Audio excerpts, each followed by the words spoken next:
The Ramirez family Christmas dinner was always a spectacle of wealth, or at least the illusion of it. This year, my older brother Daniel had gone all out, hosting in his brand new Scottsdale estate, a glass and steel monstrosity he'd financed entirely on credit that, unbeknownst to him, my company now controlled. I parked my sensible sedan at the far end of the circular driveway, weaving through a parade of imported cars gleaming under the Arona sunset.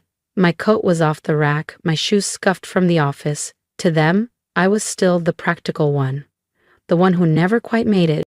Daniel met me at the door, his grin as smug as the Rolex flashing on his wrist.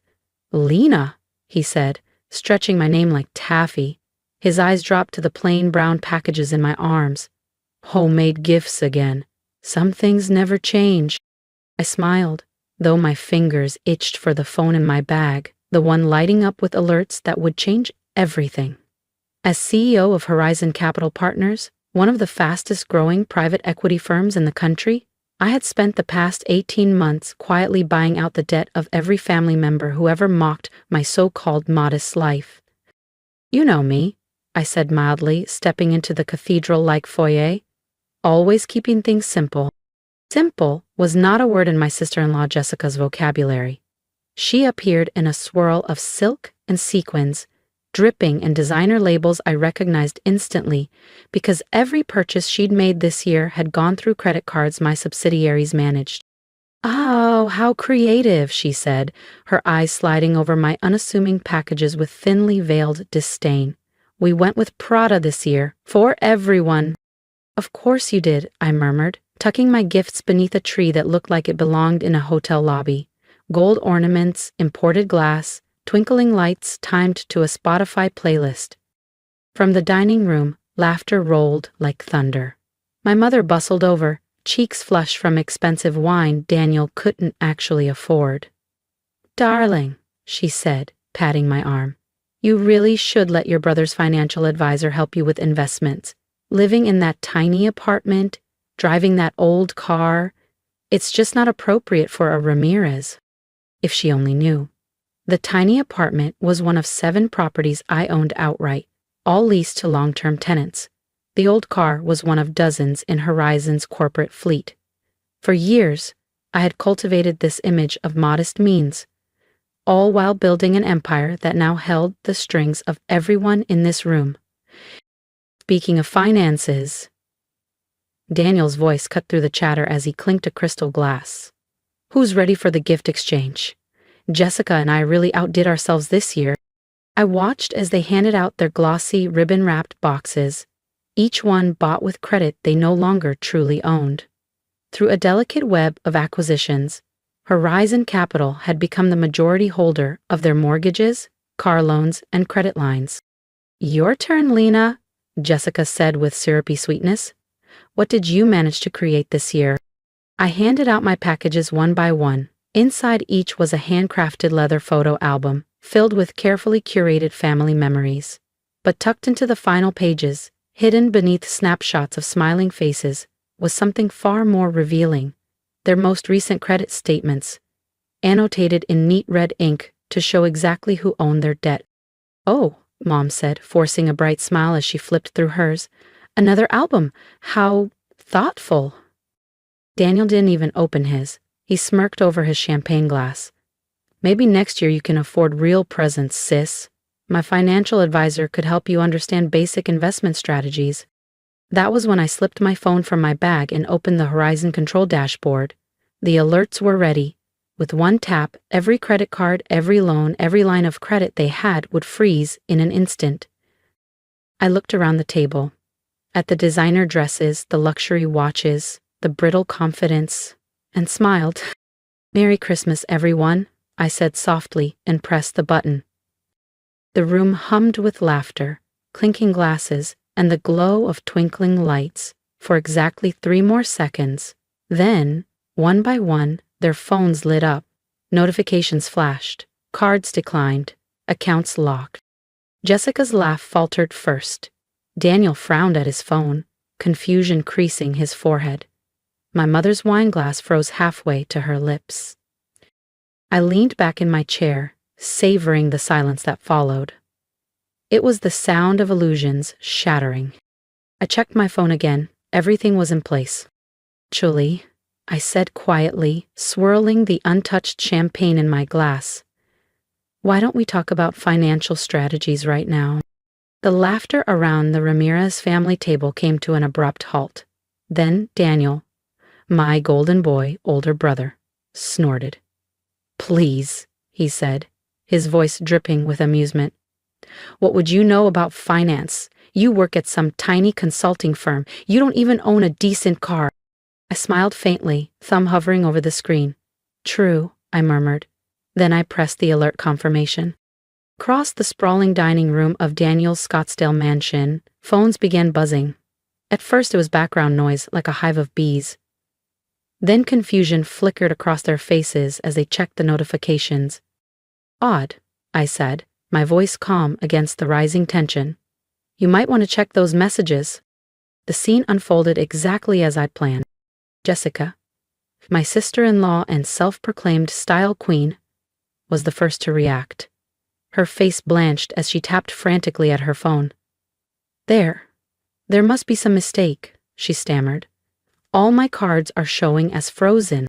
Daniel frowned, pulling out his sleek leather wallet and rifling through his collection of platinum and black cards. "Mine too," he muttered. "Must be a system glitch." "I'll call the bank," Jessica said, voice pitching higher with panic. "Which bank?" I asked sweetly, resting my chin on one hand. "Meridian Trust? Atlantic Federal? Or maybe Premier Credit?" I let the silence stretch, watching realization creep into their carefully contoured expressions. "They all report," I continued softly, "to Horizon Capital Partners, now." Mom's wine glass froze halfway to her lips. Her eyes darted to me, searching my face for any hint of a joke. "Horizon," she whispered. "But that's one of the largest private equity firms in the country." "Yes," I agreed, finally dropping the modest facade I'd worn for years like a second skin. "And I'm its CEO and majority shareholder." The silence that followed was absolute. Even the expensive Christmas playlist piping through Daniel's state-of-the-art Sonos system seemed to falter.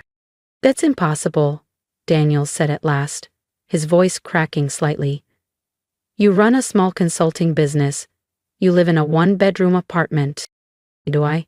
I pulled my tablet from my bag and tapped the screen. A sleek corporate chart glowed under the chandelier's light. That consulting business was just a cover. And that one-bedroom apartment? It's the entire penthouse floor of a building I own downtown. Jessica had gone from pale to an alarming shade of green. But our mortgage is held by Horizon Financial," I said, scrolling with one finger, "along with your car loans, your credit cards, and that impressive line of credit you used to furnish this house." Daniel's jaw clenched. "Why?" Mom's voice broke the tension, small and brittle. "Why pretend to be struggling all these years?" I leaned back, savoring the moment as the truth settled over the table like fresh snow. "Because," I said simply, "I wanted to see who you really were, how you treated family you thought was less successful than you, and you showed me, year after year, Christmas after Christmas." Daniel's face flushed crimson. "You can't just freeze our accounts. It's Christmas." "Can't I?" I tilted my head, meeting his furious gaze with a calm smile. "Consider it a reality check." Jessica slammed her phone onto the table. "This is insane. You can't do this to your own family." I rose from my chair slowly, my heels clicking softly against the polished marble floor. "Family," I said, letting the word hang in the air like an accusation. "Family doesn't mock you for years. Family doesn't measure love in luxury brands. You taught me that." Mom was crying now, dabbing at her mascara-streaked cheeks with a linen napkin. "Lena, please." I walked toward the grand windows overlooking the desert sunset, the last light catching the glitter of ornaments on the towering Christmas tree.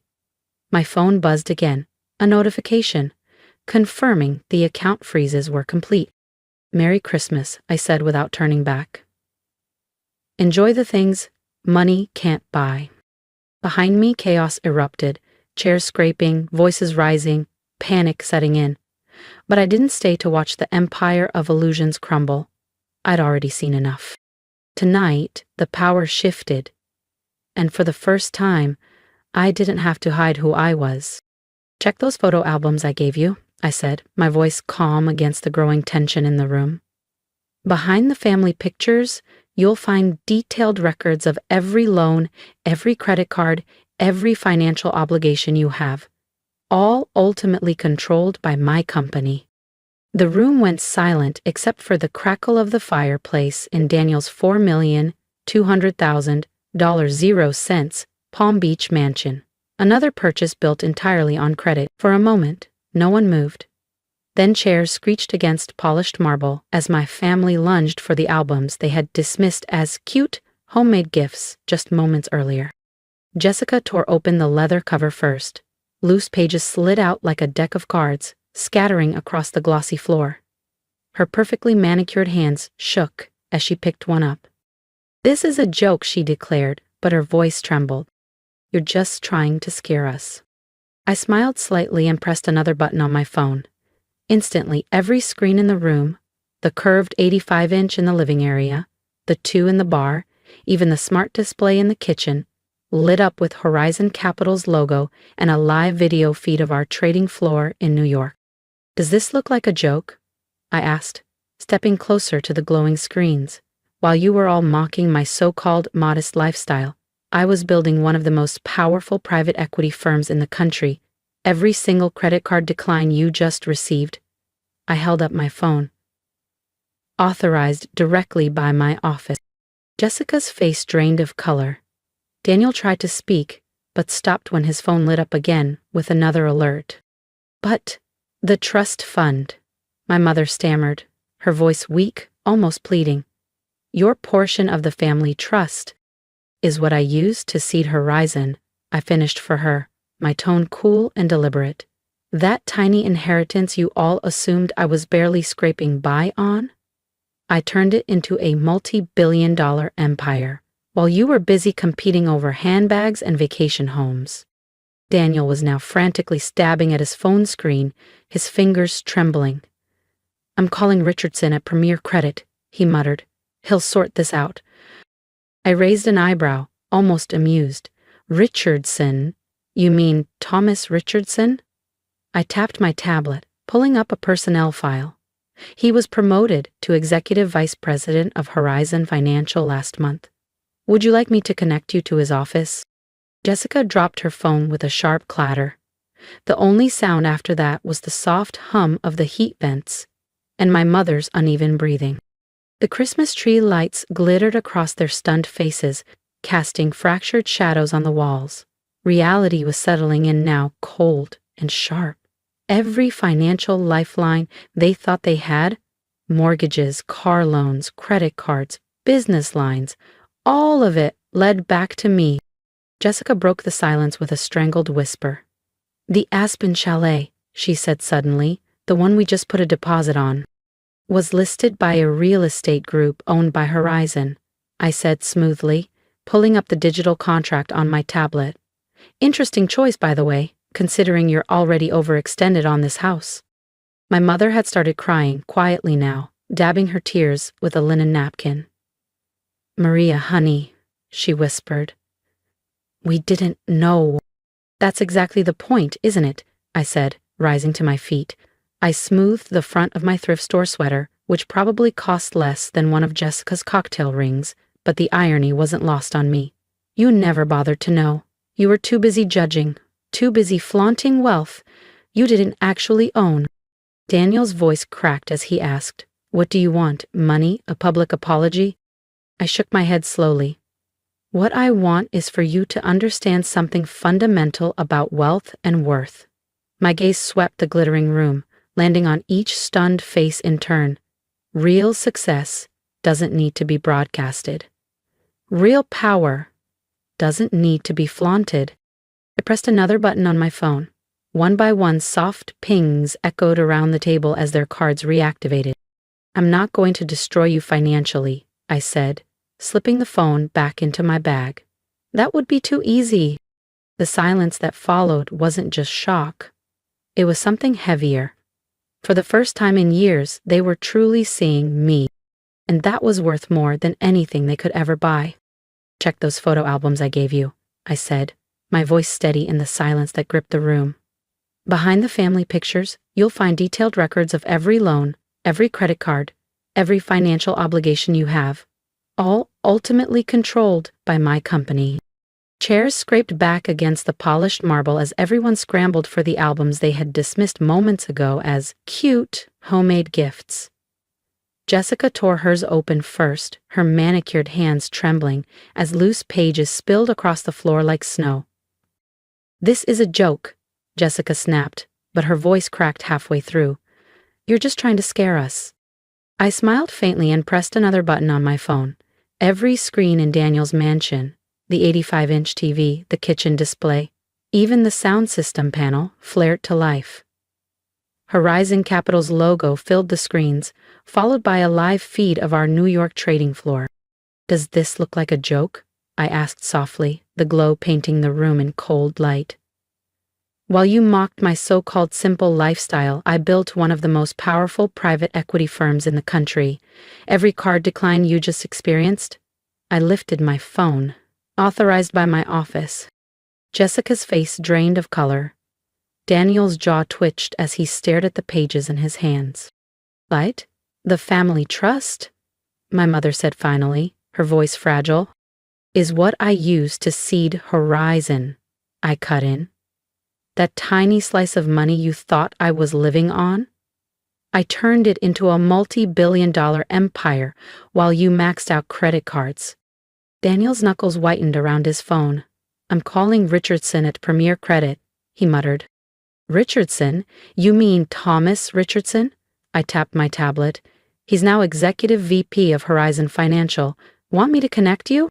The room froze. The soft jingle of the Christmas playlist sounded almost mocking.